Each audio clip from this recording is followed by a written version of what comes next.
Hello, everyone. It's Kim Duramo. I wanted to share something really insightful that came up with this woman we met the other day, and it came up in one of my client sessions today as well. So for those of you who don't know me, I'm a physician assisting people with healing, self-healing, awakening, mind-body medicine, and really understanding what it takes for the body to come into that balance of wholeness.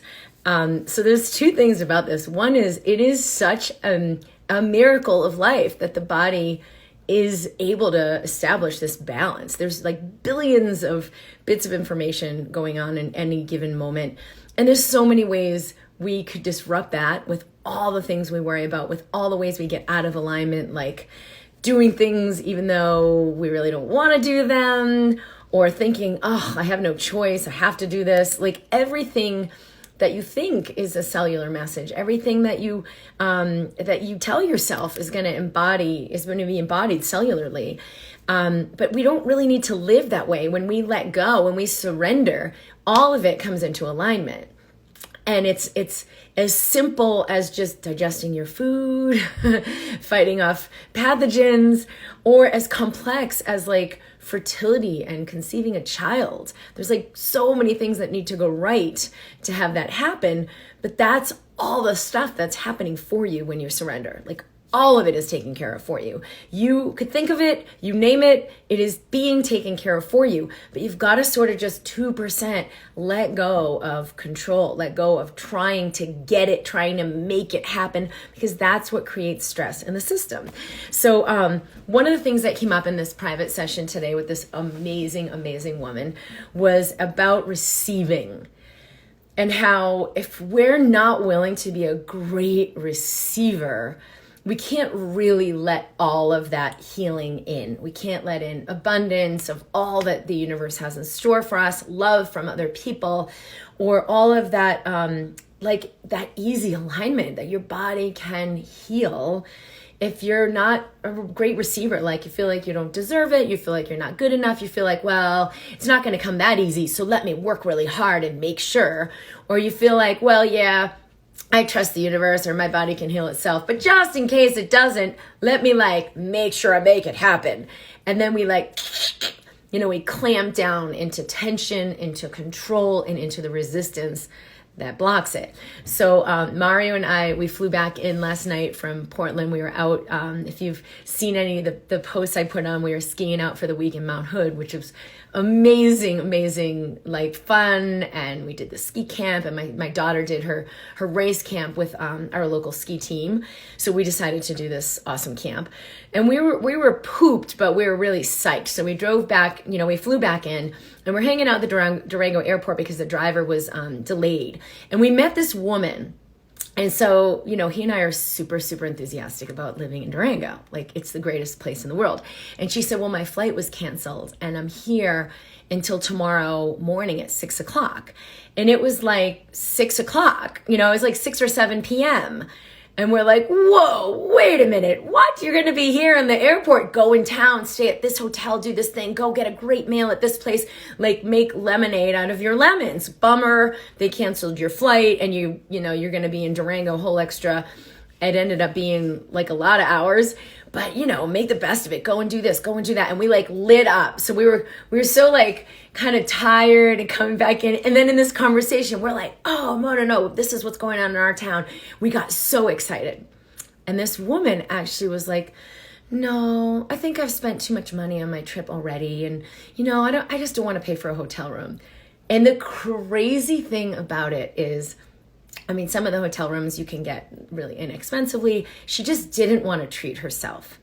And Mario and I are the kind of person, we're so enthusiastic, we would have booked her a hotel room. We would have told her to stay at our guest cottage. But the energy coming from this woman was such a no that she wouldn't receive it.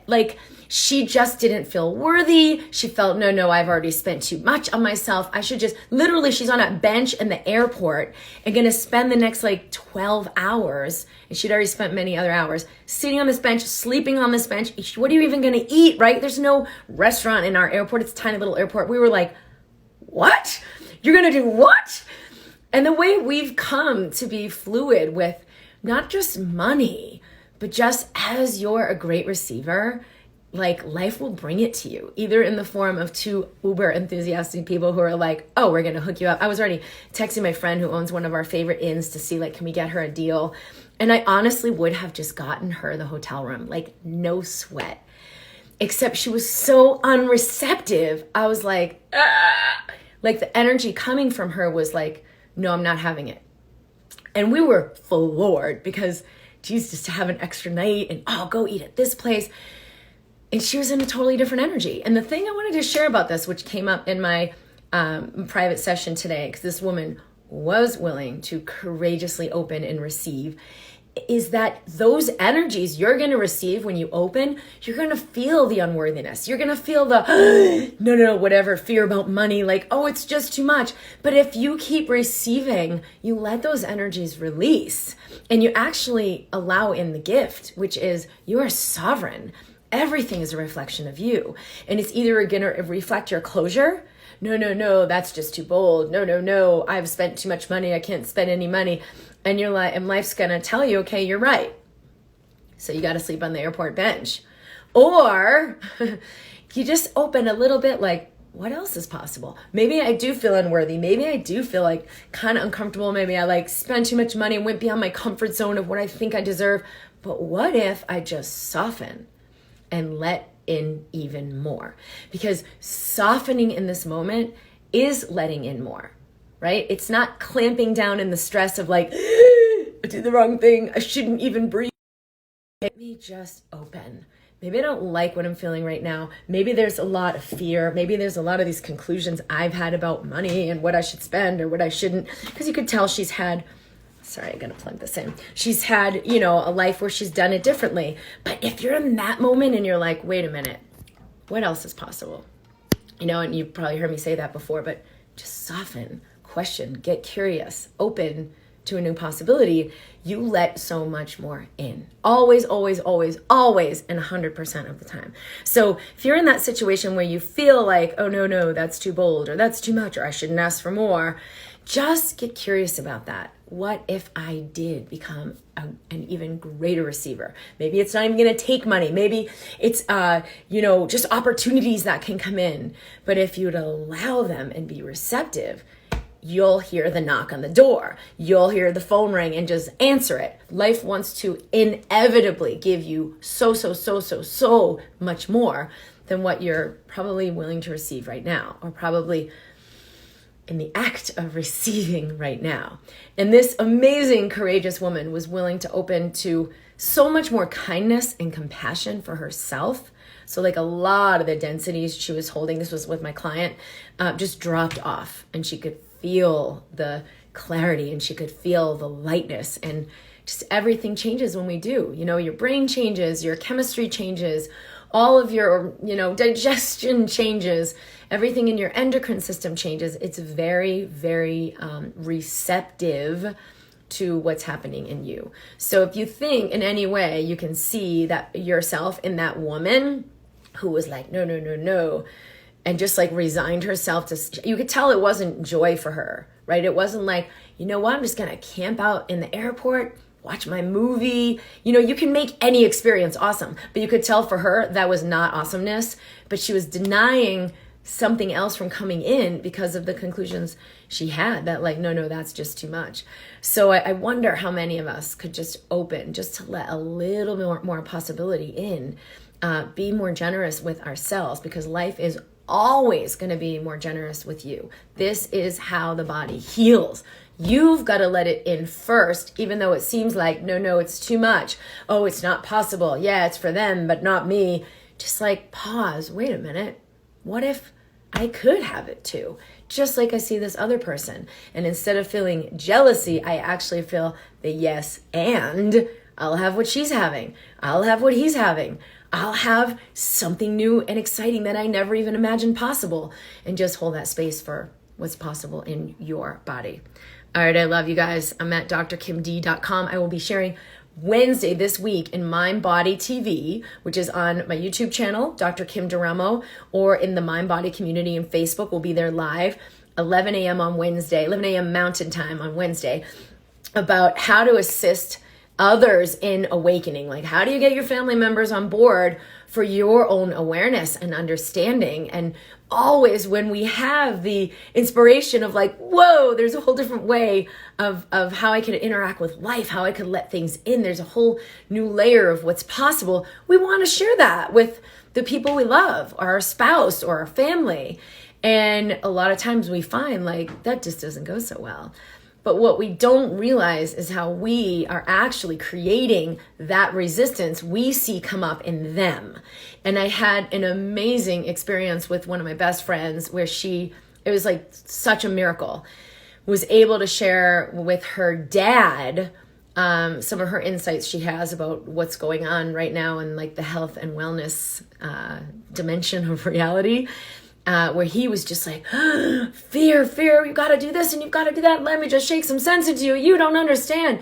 And she was able to invite him into a whole new a way of receiving her. Instead of trying to tell him, no, let me tell you what I know, she was able to receive him in a way that really opened him up beyond fear, where he could hear her. So if you ever feel like you're trying to convince someone, no, you've got to listen to me, or change someone, that will never, ever work.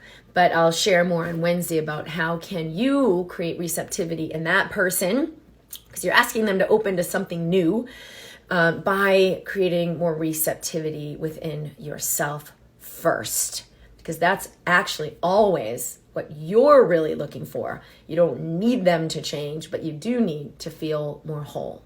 So I'll share that on Wednesday. Oh, hello, beautiful Renaissance redhead. I received a huge miracle with a new car this week. Well, by the way, this person is a master manifester. You've done great to open and be receptive to things that was like, how's the money going to come in? I don't have a job. How's the rent going to come in? To let these things happen anyway. It's always when we're in surrender that those conclusions, because remember, whether you're right or wrong, your cells are listening. They're like, yes, I'll follow this command. So if you just open a little, you let a new possibility in. She said, I had to move through a lot of density first. I let in a miracle with a new car this week, but I had to move through a lot of density first. That's always true for all of us. When we let that density go, or whatever the fears or the conclusions, we let more abundance in. And it would show up like a miracle. Because in the space we're in, we're like, that can't happen. How could it happen? It can't work out, right? Because I know that, if I don't have a job and the rent is due next week, there's no other way for it to come in. I'm sure. And it's only when we soften around our own fear that conclusion also softens in its effects, and something else can happen we never expected. It's always true. It's always true for all of us, but we've got to be the ones to choose to just soften around that conclusion. What else is possible here that I don't understand? And it's okay, I don't understand. And what could I let in? Just like the beautiful client I worked with today. She was finally willing to stop making it wrong the way things had been created in the past. And I see this with so many people, that the biggest thing that keeps us from awakening to more and literally healing every disease known to man is that, wait a minute, if I'm that powerful, then I would have done it sooner. And if I'm that powerful, then I should have done it sooner. And since I didn't, it's wrong. And that's just not possible. So I must be limited, and I must be a victim to this disease, because surely I would have fixed it by now. And that, that was true for so long for me, where I was trying to heal my disease, but it can't happen that way.